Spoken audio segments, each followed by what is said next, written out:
On va s'intéresser donc dans cet exercice à ce qu'on appelle la pile bouton ZA13. Donc c'est communément ce qu'on appelle une pile zinc R. Donc zinc R simplement c'est lié aux couples redox qui sont mis en jeu comme on va le voir juste après. Bien. Donc si on regarde un petit peu la constitution donc de la pile, on remarque que donc on a donc du zinc en poudre qui se trouve à ce niveau-là, qui va jouer le rôle de réducteur. L'acier nickelé relatif à la borne moins et à la borne plus, bah ça c'est rien d'autre que l'électrode. L'acier nickelé c'est un métal inerte qui ne va permettre que le transfert des électrons vers le milieu extérieur. La solution de potasse, la soude, c'est l'équivalent donc du pont salin sur la représentation classique de la pile, avec une petite particularité, c'est que cet électrolyte, c'est un électrolyte basique, H-, et donc ça, il va falloir en tenir compte au niveau du fonctionnement réel de la pile. Et on remarque que sur la partie basse, il y a des petits trous d'air qui permettent en fait l'oxydation du zinc directement par le dioxygène de l'air, d'où le terme de pile zinc R. Bien, on va s'intéresser donc à l'écriture des demi-équations électroniques, puis à la polarité donc de la pile. Donc les couples mis en jeu sont donnés directement au niveau des données. Donc c'est le couple ZnO Zn. Donc si on écrit la demi-équation électronique correspondante, on a ZnO solide plus 2 électrons plus 2H+, qui va donner Zn solide plus H2O.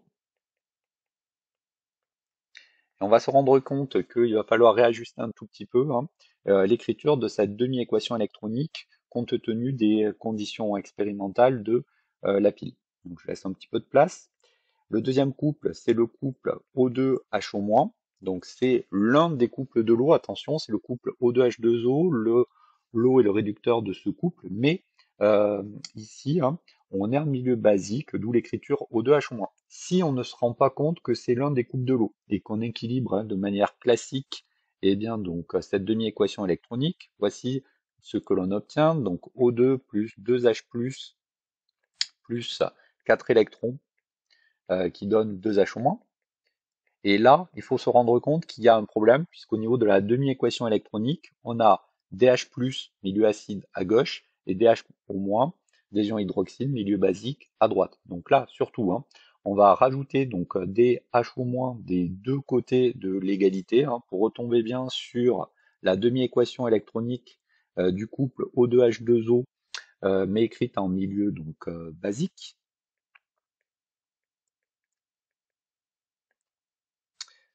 Pardon.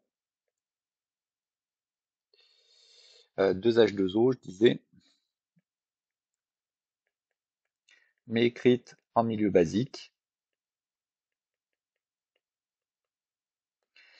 Donc, et donc là, on se rend bien compte que c'est équilibré d'un point de vue de ce premier couple. Bon, du coup, si on a un milieu basique pour le couple O2HO-, les conditions expérimentales imposent également donc un milieu basique pour le deuxième couple, et donc on va rajouter donc donc 2HO- de chaque côté pour passer un milieu basique également pour le couple ici du zinc. Donc ZnO solide plus 2 électrons. En rajoutant 2H-, ça nous donne 2H2O.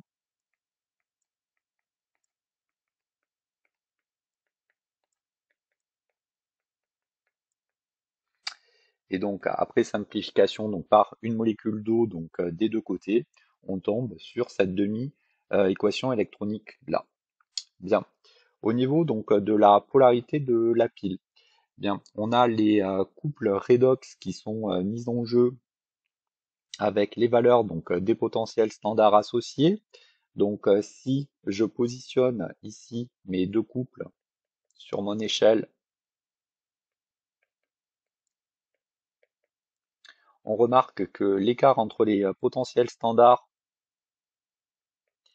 est grand, puisqu'on a 0,39 volts pour le couple O2H2O et moins 1,26 volts pour eh bien, donc, le deuxième couple. On a un delta E0 ici, hein, qui est supérieur à 0,25 volts, donc on ne prend pas beaucoup de risques en raisonnant directement sur les valeurs des potentiels standards. Et donc la réaction qui se produit, hein, ça va être la réaction entre O2 et Zn. Et donc la polarité, hein, de la pile, le couple O2HO- va être relatif à la cathode, la borne plus, donc la réduction. Et la borne moins de la pile, c'est le couple ZNO-Zn, donc l'anode, la borne moins, l'oxydation. Bien, on demandait de donner la représentation donc symbolique et bien donc de la pile. Donc la représentation symbolique de la pile, je vous rappelle, le pont salin est modélisé ici par une double barre. Donc là, en l'occurrence, ça c'est notre gel de KOH. À droite, on va mettre ici la borne plus, la cathode, à gauche la borne moins, l'anode. Donc à droite, des petites barres verticales, je vous rappelle, eh bien donc ce sont donc les électrodes ici, hein, qui permettent le transfert des électrons vers le milieu extérieur. Donc là, en l'occurrence, c'est l'acier. Et au niveau donc des parties centrales, eh bien donc on met les oxydants réducteurs, hein, associés donc au couple.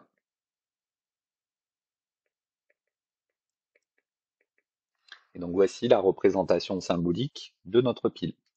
Donc on demandait également, hein, eh bien donc quel va être le réactif limitant au niveau donc de cette pile lorsqu'elle est usée. Donc là, déjà quand on parle de réactif limitant, hein, ça sous-entend que la transformation elle est totale. Alors on peut s'en convaincre assez facilement en calculant donc la constante d'équilibre, hein. Donc ici, je n'ai pas écrit, hein, la réaction redox qui se produit, mais on peut le faire facilement à l'aide donc des deux demi-équations électroniques qui sont ici. Donc attention, on a deux électrons qui sont mis en jeu donc dans la première demi-équation électronique et 4 dans la deuxième. Donc il va falloir multiplier par 2 la première demi-équation donc électronique. On a donc O2 plus 2H2O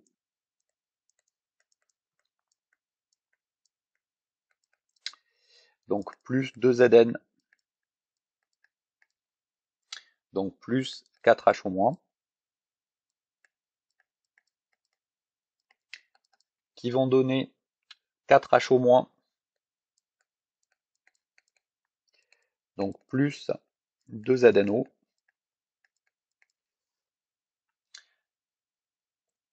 plus 2H2O. Et donc on remarque que eh bien, on peut faire quelques simplifications, puisque les ions H- d'une part, et puis donc l'eau se simplifie, et donc on obtient simplement O2 gaz plus 2Zn solide, qui donne 2ZNO. Donc on a l'équation bilan, associée donc à la transformation, hein, qui se produit, et on peut donc calculer la constante d'équilibre, K0, qui va être égale à 10 exposant donc le nombre d'électrons échangés, donc il y en a 4 sur 0,06, facteur donc du potentiel standard ici, donc du couple O2HO-, moins le potentiel standard du couple ZNO-Zn.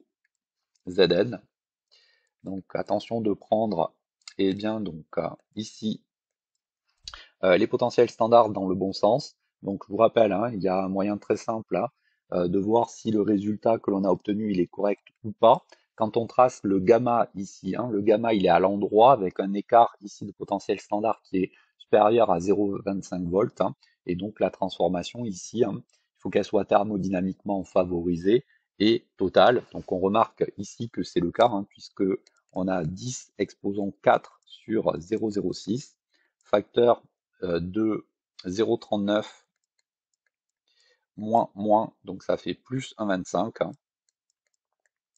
Donc on remarque qu'on a eh bien, une constante d'équilibre qui est très grande devant 10 puissance 4 et donc une transformation qui est totale. Bien. Le réactif limitant, eh bien, compte tenu du fonctionnement ici de la pile, bien évidemment, ça va être le zinc, puisque le deuxième réactif est amené directement par le dioxygène de l'air, et donc on va avoir Zn qui va être eh bien, le réactif limitant.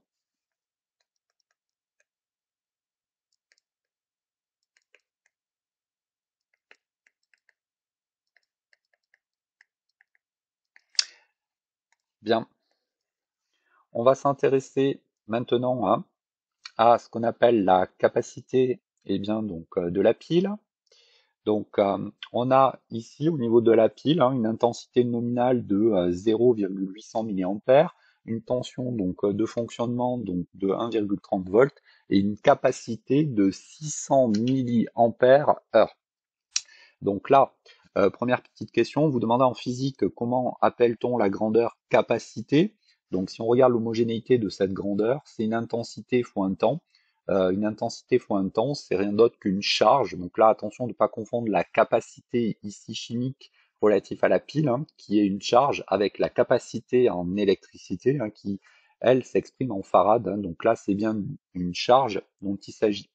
Bien, on vous demandait ensuite de calculer l'énergie fournie par la pile pendant la durée de fonctionnement. Ça c'est assez facile à faire également puisque eh bien on donne l'intensité, la tension et la charge. Donc par un petit calcul de physique, on va très facilement pouvoir avoir accès eh bien euh, à l'énergie fournie par la pile. Bien, ici la capacité c'est la charge, on a dit.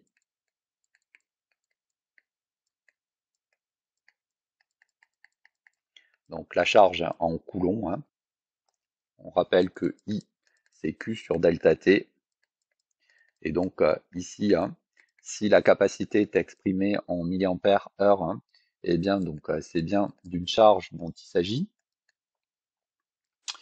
Ensuite, quand on demande l'énergie qui est stockée par la pile, eh bien on se rappelle que la puissance P c'est égal à U fois I, mais c'est aussi la dérivée de l'énergie par rapport au temps.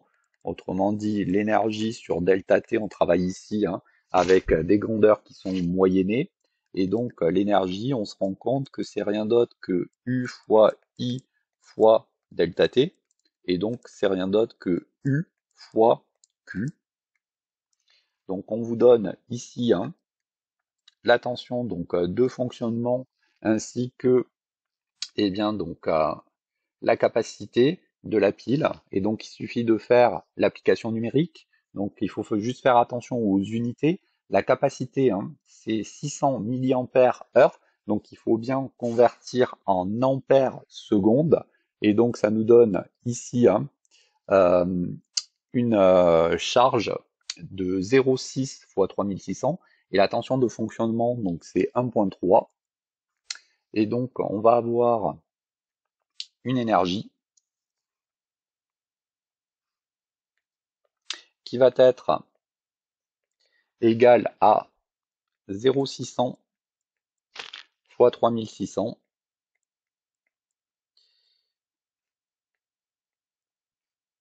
fois la tension nominale de 1,30 volts, à savoir 2808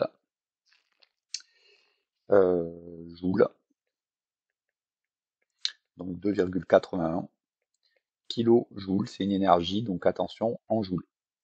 Bien, pour finir, on demandait eh bien, de déterminer la masse de zinc que contient une pile neuve. Donc ici, ce qu'il faut, c'est relier la charge à la quantité de matière, d'électrons, et ensuite de remarquer à l'aide de la demi-équation électronique relative au couple ZnO-Zn que pour chaque mol de zinc consommé, il y a 2 mols d'électrons consommés. Et donc il suffit de faire une petite règle de proportionnalité pour avoir la quantité de matière et donc la masse de zinc correspondante. Donc c'est parti. On a ici la charge Q qui va être égale à la quantité de matière d'électrons donc fois le Faraday. Donc le Faraday, hein, je vous rappelle que l'on dit que c'est la charge donc d'une mole d'électrons. Alors en valeur absolue, hein, si on veut dire les choses un peu correctement, hein, puisque c'est rien d'autre que eh bien donc le nombre d'Avogadro fois eh bien donc la charge élémentaire, donc petit e, et donc on remarque que la quantité de matière d'électrons, c'est donc la capacité de notre pile divisé par le nombre d'Avogadro fois la charge élémentaire. Donc ça, c'est concernant donc la quantité de matière d'électrons. Et on a dit juste avant hein, que pour chaque mole d'électrons hein, qui a circulé, il y a en fait une demi-mole de zinc qui a été consommée. Hein. Donc la quantité de matière ici de zinc, ça va être Ne sur 2. Et on sait que la quantité de matière, c'est la masse de zinc sur la masse molaire de zinc. Et donc on a ici la masse de zinc, qui sera donc égale à la masse molaire du zinc, fois la capacité, divisé par 2 fois le nombre d'Avogadro, fois petit e, si je n'ai rien oublié.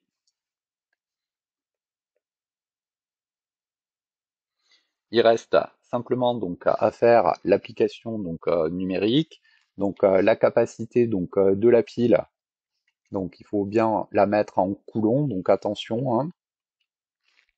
Et puis ensuite donc on divise par le nombre d'Avogadro.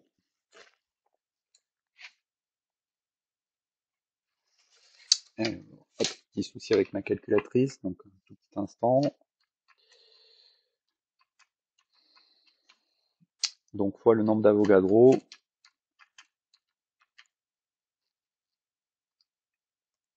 Et donc si on multiplie par la masse molaire du zinc, on trouve une masse de 0,7 g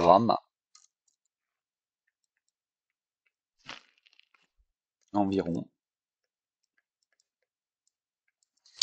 au niveau du contenu de cette pile.